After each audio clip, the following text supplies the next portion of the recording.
Post your location and your local time in the comments below. Let's see where everyone's tuning in from tonight. Now, picture this. Dylan's in his driveway. The morning just barely breaking. The air still cool enough to carry the smell of damp earth from last night's rain. His retirement plan had been simple. Move to the quietest street in America, plant tomatoes, ignore the world.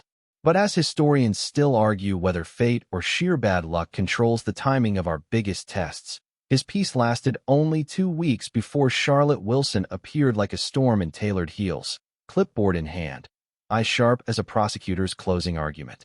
She handed him an official violation notice about his trash can, claiming it was aesthetically inappropriate, which, in a neighborhood peppered with rusted pickups and peeling paint, was about as believable as crocodile dung sunscreen being the secret to eternal youth. Dylan didn't get angry. He got curious. Years in the FBI had wired him to collect intel before firing back, and Charlotte, it turned out, was as easy to read as a bold-font romance novel. He countered with a precision letter citing actual HOA regs, photo comparisons to worse offenders, even timestamps. Signed it D. Matthews. Because why give a bully a bigger target? But Charlotte wasn't the kind to retreat. 3 days later, a $200 penalty landed for his oak tree, the same one he'd planted 2 decades back. That's when he started to really see her patterns. Walking her dog past his house 3 times in 2 hours, never making eye contact, phone always at the ready. In his gut, this wasn't about a bin or a tree. It smelled like a case. So he went to the monthly HOA assembly with a tablet full of neighborhood violation data. Every infraction documented like he was prepping for a congressional hearing. Charlotte recited the bylaws like scripture, but when he asked for her metrics on aesthetic inappropriateness, the room froze. The first crack appeared in her armor. Neighbors began murmuring about selective enforcement. One elderly man admitted he'd been overlooked for similar infractions. Others chimed in. Charlotte's eyes narrowed, her curiosity about Dylan's background now nearly as sharp as his curiosity about her corruption. She tailed him to his car after the meeting, snapping photos of his plates. Dylan kept calm, telling her only that retirement doesn't erase instincts. Her look said she knew this was no ordinary retiree, but she didn't yet realize she'd just picked a fight with a man who used to brief cabinet members. The next morning, Dylan leaned on decades of habit, working the street in jogging gear, timing his loops so he'd casually bump into neighbors outside. Mason, 3 houses down, a retired postal worker with the observational skills of a hawk, told him about the Rodriguez family, driven out by escalating violations until they couldn't afford to stay. Then the Johnsons, a black couple bankrupted over absurd infractions like a garden gnome and the wrong shade of black on their mailbox. Jessica across the street whispered that it was always the same pattern. Nitpick small things everyone else got away with, then escalate fines until people left. Historians still argue whether power corrupts absolutely or just attracts the ones who were already halfway there. Charlotte seemed like proof for the former. Then Aaron, a retired CPA, dropped the real gem over coffee, a $37,000 security system contract awarded to Secure Guard Solutions LLC. No competitive bidding, no visible cameras. And the company? Registered to Charlotte's home address, owned by her son. Dylan didn't even have to ask if it smelled like fraud. It reeked. The cherry on top came via an anonymous text. Cease your investigation immediately. He smirked, replying, appreciate the confirmation, I'm making progress. That's when the intimidation went physical. A punctured tire, note attached. Amateurs. He documented it all, adding to a file thicker than a spy novel.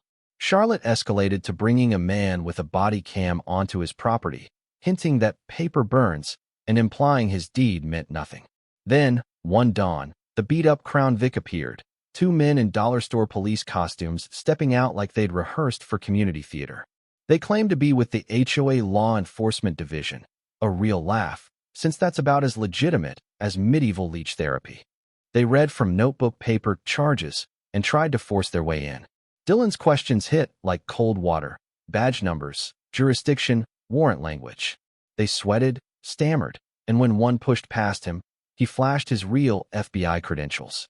Their faces changed instantly, from cocky to "we've made a huge mistake."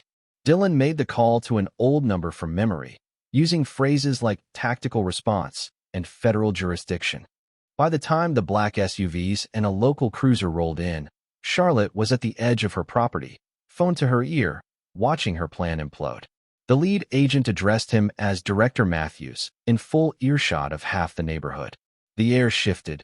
You could almost hear the collective "oh" ripple through the crowd. Charlotte's skin drained of color, and for the first time since this petty war began, she didn't have a single word ready.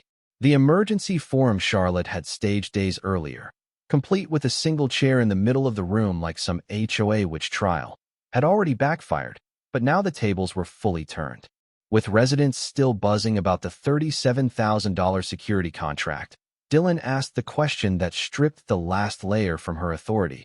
Why had there been no competitive bidding? Aaron's voice from the back confirmed the company was tied to her son. The room became a storm. Neighbors throwing out questions about missing funds, forced relocations, and whether their own fees had been padding Charlotte's pockets. She tried to pivot to attacking Dylan's mysterious background, but it was too late. Her credibility was shredded like old meeting minutes. Now, in the street with federal agents all around, Agent Richardson briefed Dylan that the fake officers had been caught 3 blocks away. Charlotte was pale as paper, trying to look invisible near her mailbox. Dylan requested a private conversation. She approached, trembling, and asked, "Who exactly are you?" His answer, Director of the FBI Criminal Investigation Division until 3 months ago, landed like a gavel. She collapsed onto his garden bench. Around them, neighbors filmed, whispering, some grinning. Richardson took his cue. Charlotte would face charges for impersonating law enforcement, misappropriating funds, intimidation, and civil rights violations. As handcuffs clicked, Dylan wondered if desperation might make her lash out again. Sure enough, 3 days later an official FBI envelope arrived. Her criminal complaint, accusing him of the very crimes she'd committed. The audacity almost impressed him. He replied on authentic FBI letterhead, confirming his identity, documenting her violations, and copying every relevant authority. That letter, plus the mountain of evidence, crushed any remaining defense. Within weeks, she was jailed on $50,000 bail, her son's company blacklisted, and the HOA board dissolved under federal oversight. The Rodriguez and Johnson families received public apologies and offers to return. Months later, Dylan finally had his peaceful mornings, neighbors waving instead of glaring, kids laughing in his yard. 18 months after it began, Charlotte's sentencing came. 2 years in federal prison, 3 more on supervised probation, permanently barred from any position of community authority. The judge called her crimes systematic and harmful to vulnerable members, setting a precedent other HOAs wouldn't ignore.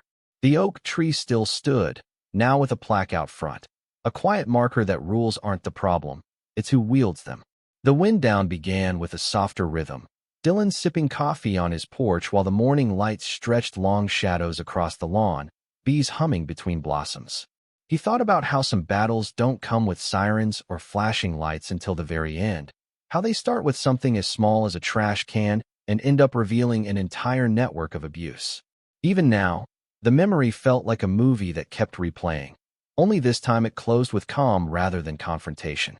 In that stillness, he realized the real win wasn't watching Charlotte's collapse. It was seeing the neighborhood breathe again, people greeting each other without fear, kids chalking hopscotch grids where once there'd been silent sidewalks. Sometimes justice isn't loud. Sometimes it's the sound of a street gone quiet, the way you wanted it from the start, only now with the satisfaction of knowing it's safe. And in the slow warmth of the morning, Dylan leaned back, eyes half closed, certain that even if another storm came, he'd be ready, and until then, he could finally let the garden grow.